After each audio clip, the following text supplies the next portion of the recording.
వైద్యుల నిర్లక్ష్యంతో నిండు గర్భిణి మృతి. ఇక వివరాల్లోకి వెళ్తే ఆదిలాబాద్ జిల్లా సిరికొండ మండలంలోని సోన్ ఎక్స్ రోడ్ గ్రామానికి చెందిన పెందూరు విమలాబాయికి 8 నెలల గర్భవతి ఉన్నట్టుండి తీవ్రమైన కడుపు నొప్పి రావడంతో ఇచ్చోడ ప్రాథమిక ఆసుపత్రిలో చేర్చారు. అక్కడ డాక్టర్లు లేకపోవడంతో హెడ్ నర్స్ తెలియని చికిత్స చేయడంతో గర్భిణి కడుపు నొప్పి మాత్రం ఇంకా ఎక్కువ కావడంతో రిమ్స్ కు తరలిస్తున్న సమయంలో మార్గ మధ్యంలోనే ప్రాణాలు పోయాయి. మృత్యురాలి బంధువులు ఇచ్చోడ డాక్టర్లపై చర్యలు తీసుకొని మాకు న్యాయం చేయాలని ఉన్నతాధికారులను కోరారు.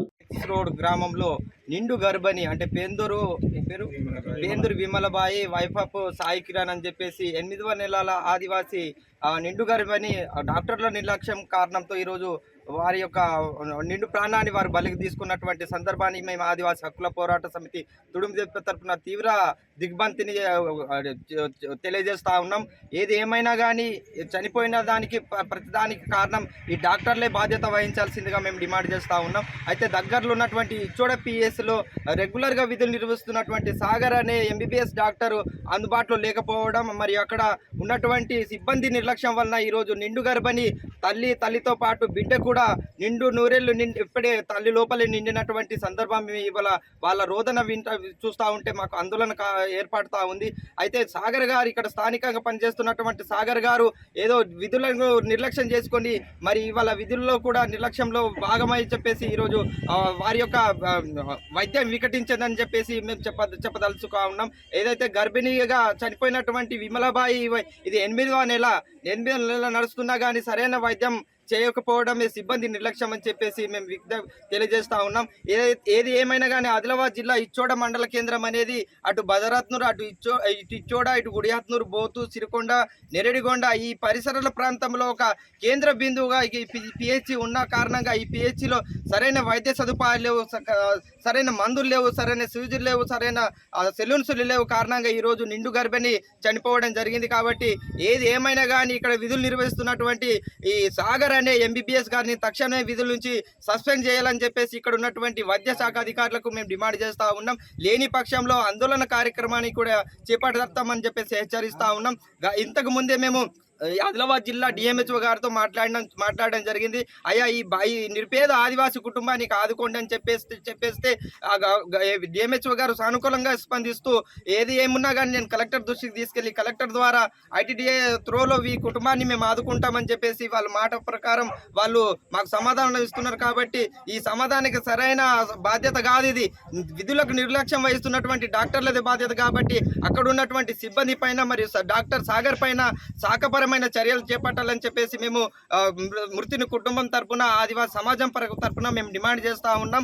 ఇది ఏంటంటే మేము డాక్టర్లతో మాట్లాడిన తర్వాత డాక్టర్లు ఏం చెప్తున్నారంటే ఇక్కడ సరైన మెడిసిన్స్ లేని కారణంగా మరియు పేషెంట్ యొక్క వైద్య పరిరక్షణ కోసం అది ఏంది ఐరన్ రూపంగా మెడిసిన్ ఇవ్వడం కావచ్చు, ఈ ఇచ్చిన మెడిసిన్ కూడా వికటించడం వలన రియాక్షన్ జరిగి ఉండి దీనికి లూజ్ మోషన్స్, వామిటింగ్స్ అయ్యే అవకాశాలు కూడా ఉన్నాయని చెప్పేసి డాక్టర్లే చెప్తున్నారు. డాక్టర్లు చెప్పేదానికి కూడా సరైన వైద్యం వికటించడం వలన ఈరోజు మృతురాలు చనిపోయింది. కాబట్టి తక్షణమే ఇది ప్రభుత్వ నిర్లక్ష్యం కారణం, వైద్యులు నిర్లక్ష్యం కారణంతో ఈరోజు ఒక ఆదివాసీ మహిళ నిండు గర్భిణి చనిపోవడానికి కారకులైనటువంటి ఆరోగ్య శాఖ డిపార్ట్మెంట్లో పనిచేస్తున్నటువంటి వైద్య అధికారులను, దానికి తోడుగా ఉన్నటువంటి స్థానికంగా ఉన్నటువంటి పిహెచ్సి సిబ్బందిని కూడా శాఖపరమైన చర్యలు చేపట్టాలని చెప్పేసి డిమాండ్ చేస్తూనే ఏది ఏమైనా కానీ ఇప్పుడు మృతుని కుటుంబానికి ప్రభుత్వ పరంగా ఆదుకోవడానికి ఇక్కడ ఉన్నటువంటి డిఎంహెచ్ఓ గారు కావచ్చు, కలెక్టర్ కావచ్చు, పిఓ గారు కావచ్చు, మీరు తక్షణమే ముందుకు వచ్చి కుటుంబాన్ని ఆదుకోవాలి.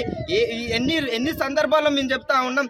వాళ్ళకి అవ్వకపోతే మాకు అవతలేదు, మరి సిజరింగ్ చేయండి, ఏదో చేయండి, రిమ్స్కి పెద్ద హాస్పిటల్కి వేరే హాస్పిటల్కి తీసుకెళ్ళండి అని చెప్పాలి. కానీ డాక్టర్ అక్కడ ఏం స్పందించలేదు. పేషెంట్స్ ఉంటాయి. ఇంతకు ముందు కూడా నా మర్దల్ని తీసుకెళ్తే కడుపులోనే చనిపోయింది పాప, కానీ వాళ్ళు పట్టించుకోలేదు. ఈసారి నా మర్దల్ని కూడా తీసుకెళ్ళినా ఈసారి కూడా అలాగే అయింది. కాబట్టి కంపల్సరీ ఏదో ఒకటి చేయాలి. ఈ డాక్టర్ని ఇచ్చోడ గవర్నమెంట్ హాస్పిటల్ డాక్టర్ని డాక్టర్పై ప్రభుత్వం చర్యలు తీసుకోవాలి. పేందూరు విమలబాయి నా భార్య. మాకు పోయిన సంవత్సరం పెళ్ళి అయింది. 8 నెలల గర్భవతి. నిన్న కడుపు నొప్పి వస్తే బాదిగూడ నుంచి ఇచ్చోడ పిహెచ్సికి వెళ్ళడం జరిగింది. అక్కడ వెళితే డాక్టర్లు ఎవరు లేకుండే, అయితే అక్కడ సిస్టర్స్ ఉండే. అయితే కడుపు నొప్పి అని చెప్తే రిపోర్ట్ మా నుంచి రిపోర్ట్ తీసుకుని రిపోర్ట్ చూసిండ్రు. తర్వాత 7th మంత్ అయినా ఇంకా ఇవి పెయిన్లు కాకపోవచ్చు, నార్మల్ కడుపు నొప్పి కావచ్చు అని అనుకున్నారు. తర్వాత గ్లూకోజ్ వేస్తాం తగ్గిపోతుంది, తర్వాత ఇంటికి వెళ్ళొచ్చు అని అన్నారు. 1 గ్లూకోజ్ వేసిండ్రు. తర్వాత అయినా కడుపు నొప్పి ఏం తగ్గలేదు. తర్వాత కడుపు నొప్పి ఏం తగ్గుతలేదు, గ్లూకోజ్ వేసిన నొప్పి అట్లానే ఉన్నది అని అడిగిన. నార్మల్ కడుపు నొప్పి కదా అని అన్నారు. తర్వాత 7th మంత్సే ఇంకా అట్లాంటిది 7 మంత్సే ఇప్పుడే డెలివరీది నొప్పులు కావు అన్నారు. తర్వాత నీకేం తెలుస్తుంది, మేము చూసుకుంటాం కదా అని అన్నారు. తర్వాత ఇంకా 2 గ్లూకోజ్లు వేసిండ్రు. 2-3 గంటలు అక్కడనే అయిపోయినాయి.